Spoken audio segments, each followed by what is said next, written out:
Pero veo que Marco Enrique sacó su libro sobre este tema el día de ayer, me parece bien.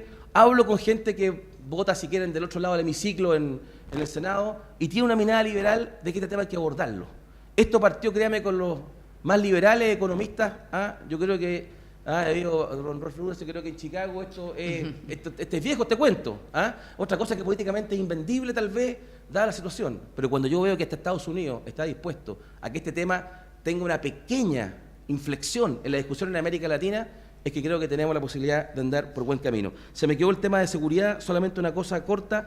Creo que el rol de Gendarmería en rehabilitación habría que tal vez repensarlo.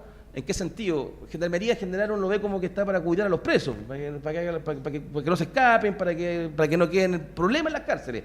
No sé si tiene hoy día la atribución de los recursos para tener la capacidad de rehabilitación. ¿Me explico? No quiero dejar sin pega a Gendarmería. Quiero ver si es ello reformado o tiene que ser, o tiene que ser una institución paralela a Gendarmería que ayude al tema de rehabilitación, para separar esos roles. Y por último, me encanta que cuando uno ya no es gobierno, cuando uno ya no está en campaña para ser gobierno, ya es gobierno, entonces, por ejemplo, no escuché a la ministra de Justicia hablar de la puerta giratoria, lo cual me gusta, porque quiere decir que ya ahora estamos gobierno. Y lo que sí me gustó, infraestructura en función de derechos humanos. Uno no sabe, no es experto en todo o en nada, pero el tema de pensar la infraestructura carcelaria en función de ciertas realidades, como el tema de mujeres, el tema de opciones de género distintas, puede sonar demasiado moderno y lejos, pero yo creo que ya poner el tema arriba de la mesa te demuestra que este es un país que ha cambiado y que el eje, desde el punto de vista de lo valórico, le gusta a quien le guste, se mueve de un lado, yo creo, hacia otro sector, y lo cual a mí me acomoda muchísimo. Muchas gracias. Un aplauso para el senador Lagos Weber. Bueno, y Eugenio Guzmán ha dado, no quiere hacer una réplica, sino que prefiere recibir alguna pregunta. Estamos muy contra el tiempo, así que ¿hay alguna pregunta en el público? Sí, por favor. Bien corta, derecho al callo la pregunta. Señorita Paula, ¿qué quiere decir bien corta? Porque todos ellos tuvieron 15 minutos.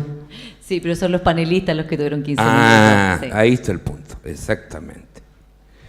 Mire, ocurre de que tengo la sospecha, mirando el primer párrafo del resumen ejecutivo, que el grupo RES termina aquí su labor. Esa es una sospecha, ¿ya? ¿Termina, perdón, cómo? Termina aquí su labor, ¿ya? Entonces, con este documento y esta exposición. Bueno, si termina aquí su labor, bien. Sin embargo, si no la termina aquí y continúa como un grupo de trabajo de expertos, a los cuales naturalmente vayan todas mis felicitaciones, ¿qué pasa con todas aquellas personas que estuvimos en la mañana ya, que ahora estamos en distintos espacios? Yo creo que la gran mayoría vinimos, algunos invitados, yo no fui invitado, me inscribí. Yo creo que la gran mayoría se inscribió porque le interesa nuestro país, nuestra sociedad. Entonces, la pregunta es la siguiente. Hoy día jugamos un papel pasivo, lo cual no está mal. Si la comisión va a permanecer y va a continuar y después va a elaborar otro informe, tal vez evaluando lo que se avanzó con respecto a este primero, va a haber una invitación y algunos postularemos a venir. También vendremos en un nivel pasivo. ¿Estaremos en un nivel pasivo si la comisión continúa? Esa es la pregunta, que no es de este panel específicamente, sino se refiere a todo el grupo. Muchas gracias por su pregunta, y creo que esa pregunta le debería contestar a alguien de la organización República. Yo no sé, Eugenio, si tú quieres, o vamos a preguntar respecto del panel. La dejaremos pendiente para que se la contesten más adelante. Sí, por favor. Y ahora sí que tenemos espacio solo para una pregunta, y diga, si quiere se presente, dice para quién es la pregunta, por favor.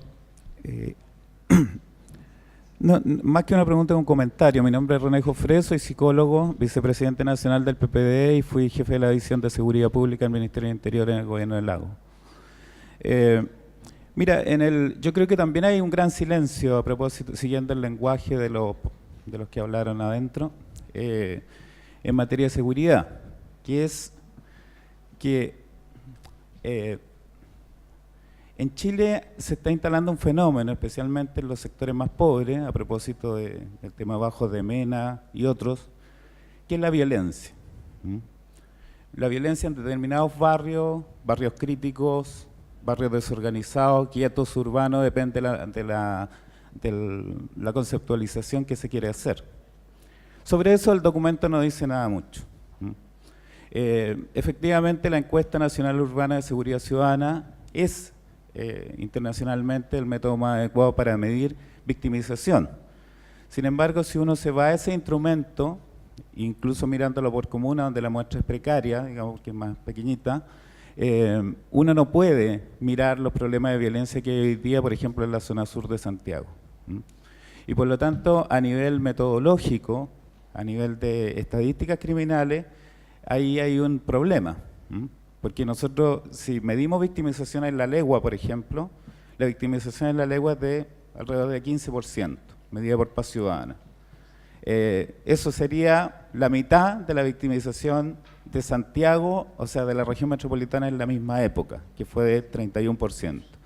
Pero esa situación de victimización no dice, o sea, no te entrega ni te puede entregar ninguna visión sobre el tema de la violencia. Y por lo tanto hay que empezar a decir que victimización no es lo mismo que violencia, y por lo tanto hay que empezar a tener instrumentos de otro tipo para medir la violencia instalada en barrios críticos, y por lo tanto también esto conecta con el primer panel. No se puede hacer una política de integración residencial sin tener distinciones más finas en relación al tipo de barrios en los cuales se quiere hacer, por ejemplo, una política de seguridad. Finalmente, una cosa muy corta, pero creo que el documento hace una valoración de los programas Fondo Nacional de Seguridad Pública y Barrio en Paz. Y la verdad es que más que ninguna política pública, la política pública en seguridad requiere inteligencia y planificación. Y entregar el único instrumento con que las municipalidades y los territorios cuentan para hacer política de seguridad pública, algo tan azaroso como un fondo concursable, que ni siquiera hoy día el Banco Mundial recomienda como política para implementar esas políticas, la verdad es que valorar eso yo creo que es una equivocación o un error del documento. Nosotros hace 3 años le venimos diciendo al subsecretario de Prevención que entregar la política de seguridad pública de los territorios de prevención al azar de los fondos concursables, que además son cuoteados políticamente como siempre, como en este y otros gobiernos, y que no tienen que ver exactamente con la inversión. O sea, la inversión no tiene que ver exactamente con los niveles de victimización o violencia de esas comunas donde se entregan los fondos. Yo creo que es una cuestión que merece estudiarse de una manera más fina. Muchas gracias por el comentario. La ministra va... Sí. En relación a lo que usted señalaba de que victimización es distinto de nivel de violencia, claramente es así. Sí, por eso es tan importante tener instrumentos adecuados para medir lo que se quiere medir y lo que se pretende medir. Y en ese sentido, uno de los, y que me parece muy buena su reflexión, porque uno de los puntos que olvidé mencionar, que no estaba en las propuestas, es justamente cómo se puede prevenir o abordar la violencia, por ejemplo, a nivel comunitario, con otras herramientas que no están recogidas acá, me imagino, porque bueno, hay una gran cantidad de cosas que se podrían mencionar, se escogen las más urgentes probablemente, como es por ejemplo la justicia vecinal. El índice en la línea de lo que usted decía, el índice de conflictividad en la región metropolitana nosotros lo medimos, muy elevado, y eso nos ha llevado a poder ofrecer la alternativa a la justicia vecinal a través de la mediación, de los mecanismos alternativos de resolución de conflictos, evitando que problemas que pueden ser pequeños vayan escalando a situaciones mayores, incluso delictivas. Y eso tiene que ver con la prevención de la violencia en términos comunitarios. Se han atendido más de 11.000 casos y de verdad va muy en la línea de lo que usted señalaba en torno a cómo poder